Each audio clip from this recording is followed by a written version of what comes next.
বলে দিই আপনাদের, আমি কোনো রাজনৈতিক চাপানোতর প্রশ্নে উত্তর দিতে প্রস্তুত নয় বা সেই অবস্থায় নেই। শারীরিক অবস্থা কেমন? ঘটনা হচ্ছে আমি অভিষেককে জন্মাতে দেখেছি, আমার সামনে বড় হতে দেখেছি, আর মমতা ব্যানার্জির কাছেও বড় হয়েছে। আমার 21 বছর বয়স থেকে আজকে 60 পেরোনো উত্তর পর্যন্ত আমি বড় হয়েছি।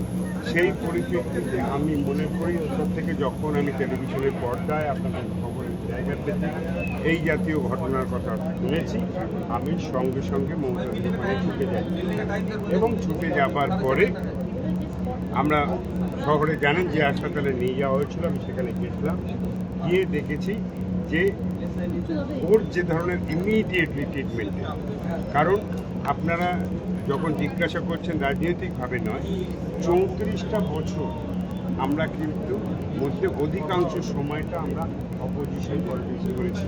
তাই এই জাতীয় সিচুয়েশান ভিভিআইপিকে সাধারণ মানুষের আমার দেখার অভিজ্ঞতা আছে। তাই অভিষেক এইভাবে এই সিচুয়েশানে পড়ে গেছে, somehow his life is saved, I think so. যদিও তাকে 72 ঘন্টা অবজারভেশনে থাকার একটা সিচুয়েশান আছে, সেহেতু আমরা তাকে হাসপাতালে আইসিইউতে নেওয়া হয়েছে। সেখানে তার পরীক্ষা নিরীক্ষা হবে এবং পরীক্ষা নিরীক্ষা হওয়ার পর পুরো বিষয়টা জানতে পারবেন। এবং মরালি আপনি বোঝেন যে ওই আমার অবস্থান যারা বিশ্লেষণ করছে, তারা তাদের মতো তাদের ব্যক্তি স্বাধীনতা অন্যান্য স্বাধীনতার মধ্যে করতে পারে।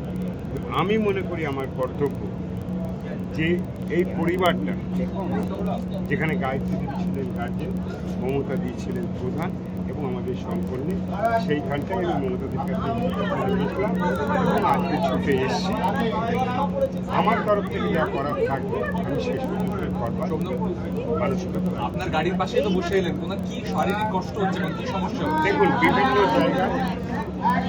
জায়গায় ইনজুরির পর জামা কাপড় ছেড়ে দেওয়া, হাত থেকে শুরু করে গলার নিচে থেকে বিভিন্ন জায়গায়, এবং ওর মাথায় হেলমেট ছিল, এবং সঙ্গী সাথীদের কাছে যেটা শুনলাম একটা অদ্ভুত রাস্তাটা খুব অল্প রাস্তা ছিল, সেই পরিপ্রেক্ষিতে যে কোনো সময়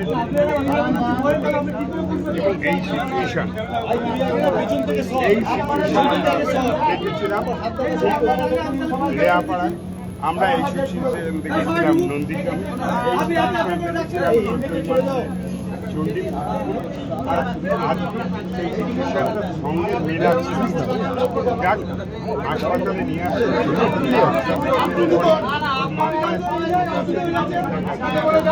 বিভিন্ন ডাক্তার এবং